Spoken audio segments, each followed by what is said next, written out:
Let me take you back to the start. My name is Marcy, and I've been married to Michael for almost 20 years. We met in college, fell hard and fast, got married a few years after graduation, and had Jamie shortly after that. We were the typical suburban family. Michael worked in sales, I managed a local grocery store, and weekends were for soccer games and family barbecues.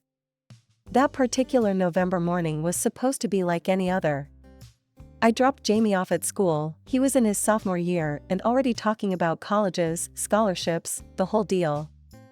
I was heading to work, but first decided to check our bank accounts. We'd been saving for Jamie's college in a separate account, something we both promised to contribute to regularly. Michael had been a bit secretive lately, saying he was working on a big deal that would benefit all of us. I trusted him, maybe too much. So, there I was, sitting in the car outside the store before my shift, logging into our online banking. What I saw, or rather, didn't see, hit me like a ton of bricks. The balance was zero. Not low, zero. Panic set in first, then confusion. I dialed Michael immediately. Michael, where's the money in Jamie's college fund? My voice was more of a whisper, scared of the answer. What? Babe, calm down. What money are you talking about? His voice had that irritatingly calm tone that always signaled trouble. Marcy, I haven't touched it. Maybe there's some mistake with the bank. Check again. I logged in again, hoping to see a different number. But nothing changed. No mistake, it's all gone. What the hell is going on? Look, I don't know, okay? I'll sort it out. Just go to work, and we'll talk later. He hung up before I could argue further. But I couldn't let it go. I called in sick, turned the car around, and drove straight to the bank. The manager, a nice woman named Janice who knew us personally, pulled up the records. The color drained from her face as she turned the screen toward me. There have been transfers, large ones, to various accounts over the past few years. All authorized by Michael. I stormed out of the bank, drove home, and waited for Michael. When he walked through the door, the look on his face told me he knew he was caught. Marcy, before you say anything. Save it, Michael. Years? You've been stealing from our son for years? My voice was loud enough to shake the pictures on the walls. Stealing? No, I was investing it. In a business, for us. It was supposed to be a surprise. A surprise? You surprise someone with a birthday party, not by draining our son's future. How could you do this to us? I was yelling now, each word sharp and bitter. He started to say something, but stopped when he saw the look on my face. He knew this was different, this was serious. I need to think. I can't even look at you right now. I walked away, my mind swirling with betrayal, anger, and the terrifying question of how we were going to afford Jamie's college now. The next morning, my mind was still racing. Michael was already at the kitchen table when I walked in, his mother, Gloria, sitting beside him with a cup of coffee in her hands. The air was thick with tension, and I could tell this wasn't going to be an easy conversation. Michael, I want every penny put back into Jamie's account today, I said, my voice steady but firm. Gloria scoffed, rolling her eyes. Oh, please, Marcy, don't be so dramatic. Michael was only trying to help the family. I turned to her, shocked by her dismissal. Dramatic? It's our son's future we're talking about, Gloria. How can you just sit there and defend him? And besides, Gloria added, it's about time Jamie learned to stand on his own 2 feet. Why should he rely on us to pay for his education? I stared at them, dumbfounded. So, you're saying our promise to our son means nothing? That we should just let him fend for himself? Gloria shook her head. Look at you, making a mountain out of a molehill. I'm not going to stand here and be called hysterical for caring about our son's future, I shot back, feeling the heat rise in my cheeks. Michael sighed, rubbing his temples. Look, Marcy, I think it's best if we just cool off. We're obviously not going to agree on this. No, we're not, I agreed, my mind made up. I want a divorce, Michael. The room went silent. Even Gloria stopped her tutaying. A divorce? Over this? Marcy, you need to think about this more clearly, Michael said, his voice low. I've never been more clear about anything. You took our son's future away, and you expect me to just accept it? No, I can't and I won't. And I want the house in return for all the money you spent. That's my final decision. Michael laughed, a cruel sound that filled the room. You think you can just take everything? I'll fight you for the house. I'll fight you for every damn thing in that divorce court. I could feel Gloria's eyes on me, her disdain palpable. But I was beyond caring what she thought. Fine. Fight all you want. But I'm done here. Come on, Jamie, we're leaving. I called out to my son, who had been waiting in his room, probably overhearing everything. As Jamie and I gathered our things, Gloria's voice followed us. You're making a mistake, Marcy. You'll see. You'll come crawling back. I didn't even turn around. With every step towards the door, I felt a small piece of my old life fall away, but I also felt a strange sense of freedom. Jamie and I got into the car, and I drove us to my parents' house. We were together, and that's what mattered. A week had barely passed when Michael and his mother, Gloria, decided to storm into my parents' house like they owned the place. I was in the kitchen, helping Mom with dinner, when I heard the front door slam open. There they stood, Michael looking smug and Gloria red-faced with anger. We've hired the best lawyers, Marcy, Michael announced as if he was declaring war. And they're going to prove that my mother funded the purchase of our house. So, you might want to reconsider your demands, unless you want to lose everything. Gloria stepped forward, jabbing a finger in my direction. Yeah, and you better just forget about the money Michael took. Accept the divorce and the house split 50-50, or we'll make sure you and your son end up with nothing. Listen here, Michael, I shot back, my voice steady despite the anger boiling inside. I was the one who made the initial payment on that house. We both know that. Your mother's claim doesn't change the truth. Gloria's face turned an even brighter shade of red. Lies. My money bought that house, and we're going to prove it. When we're done with you, you'll be begging on the streets. Michael nodded, backing up his mother's venomous words. It's time you face reality, Marcy. You and your son will be out of that house before you know it. My mother, who had been silent until then, finally spoke up. You have no right to come into our home and speak to my daughter that way. Get out, now. But Gloria wasn't done. She scoffed and turned her rage towards me again. You think you're smart, huh? Well, let me tell you something, young lady. It's not just about the house. You're going to lose everything because of your stubbornness. That was when my father stepped up, his presence towering over both Michael and Gloria. I think you've said enough. Both of you, get out of my house now, or I'll throw you out myself. They hesitated, Michael's arrogance fading as he met my father's unwavering gaze. Gloria tugged at his arm, muttering something under her breath as they turned to leave. Once they were gone, the house fell silent except for the sound of my racing heart. My hands were shaking, and I could feel tears threatening to spill over. Later that same day, after dinner had been cleared and we were all trying to find some normalcy, Jamie spoke up. He had been quiet throughout the meal, lost in thought. Mom, I remembered something weird, he began, looking unsure. A couple of weeks ago, I saw Dad and Aunt Linda at the mall. They were in the jewelry store. My heart sank. Linda had been my best friend since high school. What were they doing there? I asked, though part of me wasn't sure I wanted to know the answer. They were picking out jewelry. Aunt Linda said it was a gift for you. Jamie's voice trailed off, his expression confused. A gift for me? I repeated, feeling a mix of hope and suspicion.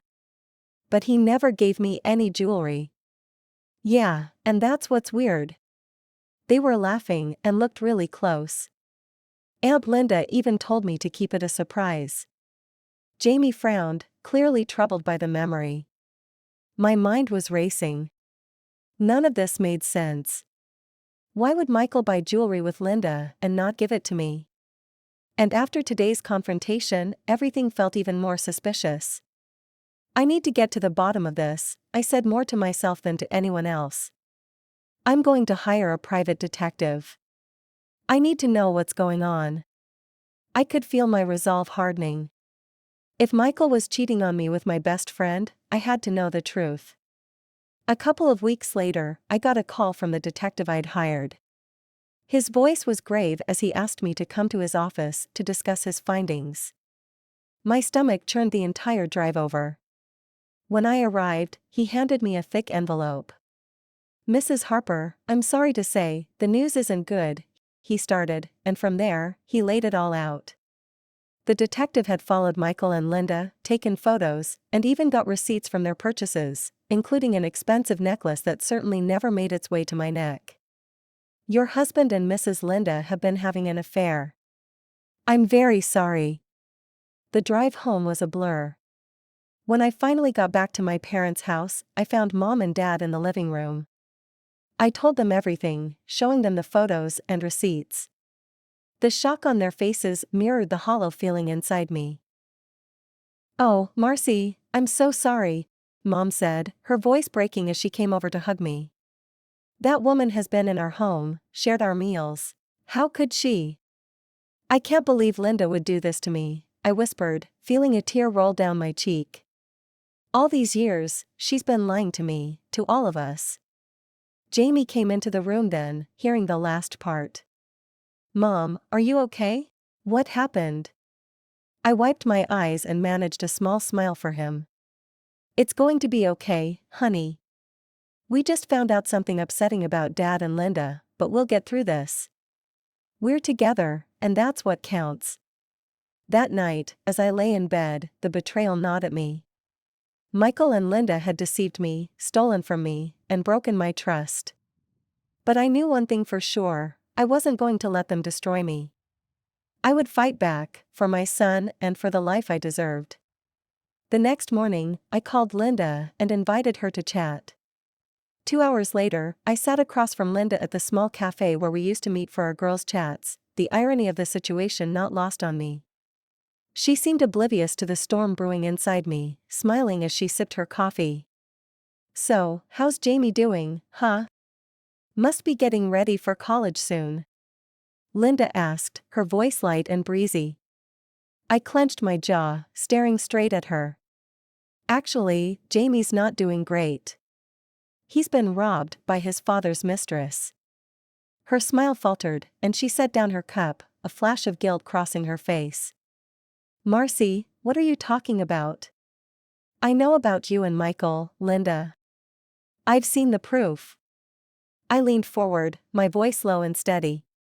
Her face drained of color, her eyes dropping to the table. "Marcy, I can explain," she stammered, fidgeting with the new ring on her finger. I pointed at her ring sharply. "That ring you're wearing? It was bought with money meant for Jamie's education. Money that Michael took from our life savings." Linda's eyes filled with tears, her voice barely a whisper. "I didn't know, Marcy. He told me he was getting a divorce, that you two were practically done." I scoffed, the anger and betrayal churning inside me. "And you believed him?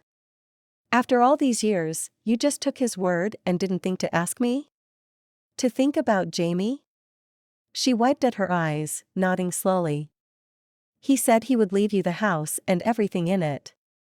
He told me he made enough money to cover it all and that he wanted to leave with dignity." "That's a lie, Linda. He's left us with nothing. There's another woman, too, someone from his work. Did you know about her?" The words were like venom, but they needed to be said. Linda shook her head, her face crumpling as she began to sob. "No, I didn't know. I'm so sorry, Marcy. I've been so stupid." For a moment, I just watched her cry, the years of friendship battling with the raw, fresh wound of her betrayal. Then, slowly, I felt my anger start to subside, replaced by a weary sadness. Look, Linda. I don't know if we can ever go back to how things were. But I appreciate you being honest with me now. She took a deep breath, nodding as she pulled off the ring and slid it across the table. I'll give you everything back. The jewelry, the car he bought me. It's the least I can do. It won't cover everything. The money's gone, and Jamie's future is up in the air. But it's a start. We sat in silence for a moment, the weight of everything pressing down on us. Then Linda looked up, her eyes red but resolute. Let me help, Marcy.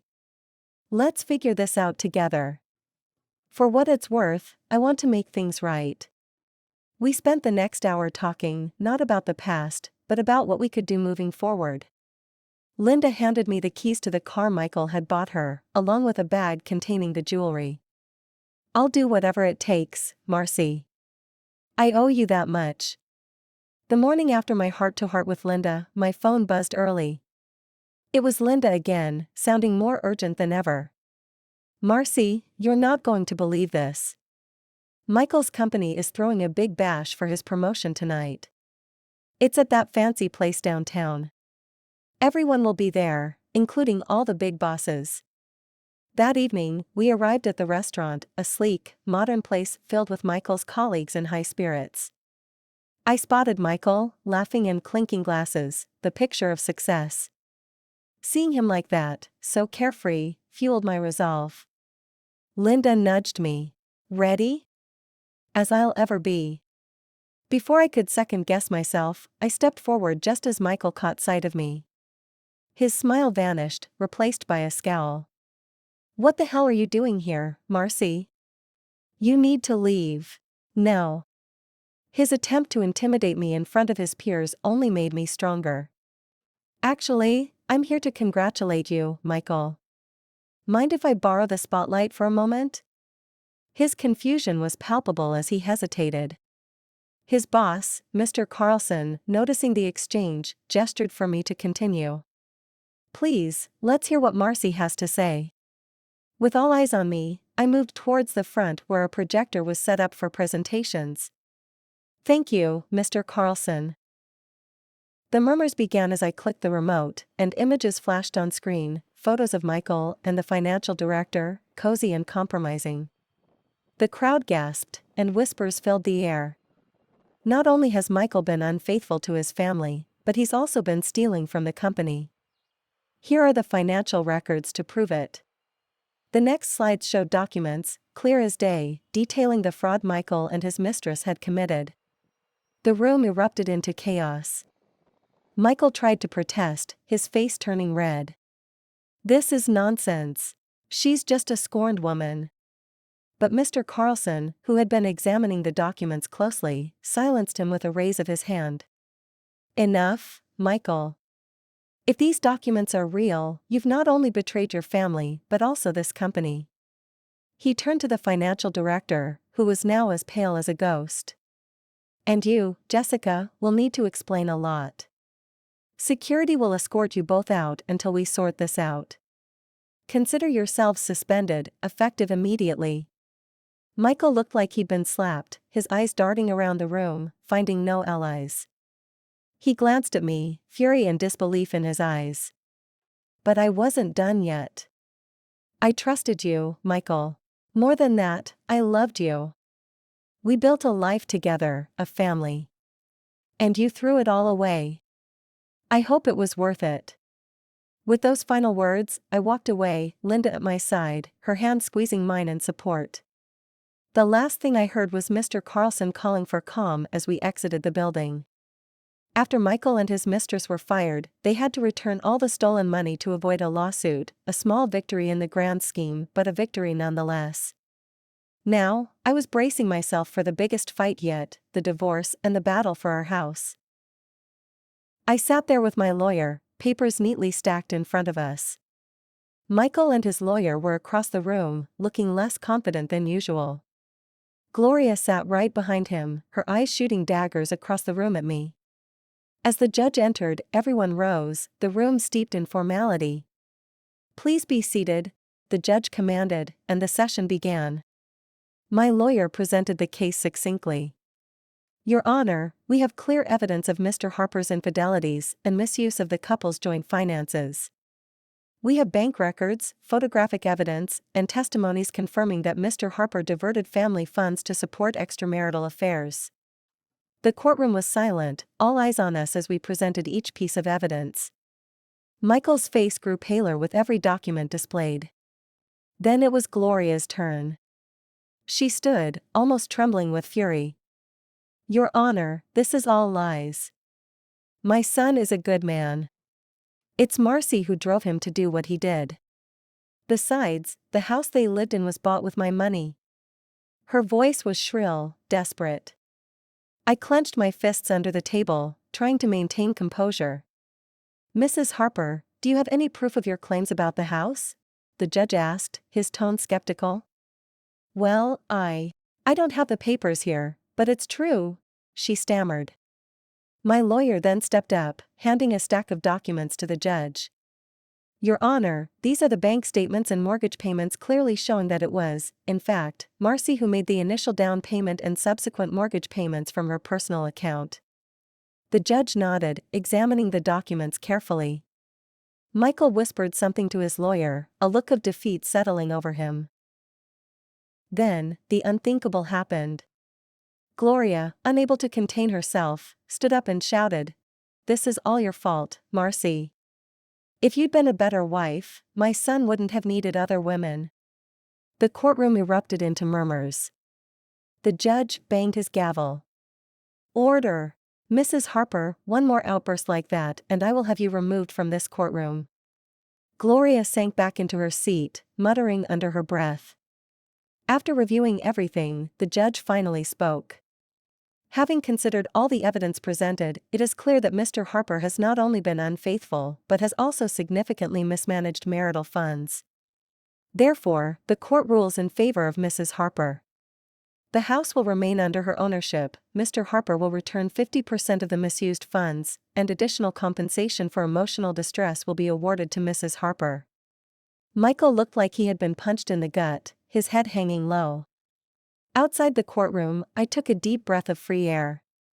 It was over. The lies, the deceit, the years of hidden betrayal, finally out in the open and judged accordingly. Jamie had been there, in the courtroom, seen it all. His father's and grandmother's disgraceful behavior left an indelible mark on him. It was after the trial, on a quiet evening at home, when he came to me, his decision weighing heavily on his young shoulders. Mom, I can't see Dad anymore. Not after everything. I don't think I want to talk to Grandma Gloria either. Jamie's voice was firm, resolute even, but I could see the pain flickering behind his eyes. I pulled him into a hug, my heart aching for him. It's okay, Jamie. You do what you feel is right for you. I'm here, no matter what. In the weeks that followed, the idea of remaining in the house that was once a symbol of our family's unity felt more and more impossible. I made the decision to sell it, to give Jamie and myself a true fresh start. We chose a smaller, cozier place not far from the college Jamie hoped to attend, a new beginning within reach of his future. Michael's downfall was steep and rapid. His career was shattered, his reputation in tatters. The last I heard, he was barely scraping by, relying on odd jobs and his mother's pension after the hefty sum he had to return to us. One evening, while Jamie and I were unpacking boxes in our new living room, he looked up from a book he'd just shelved. Mom, do you ever feel bad for Dad? His question caught me off guard, a simple query filled with complex emotions. I paused, considering my words carefully. Jamie, I feel sad about how things turned out. But feeling bad for him? He made his choices, honey.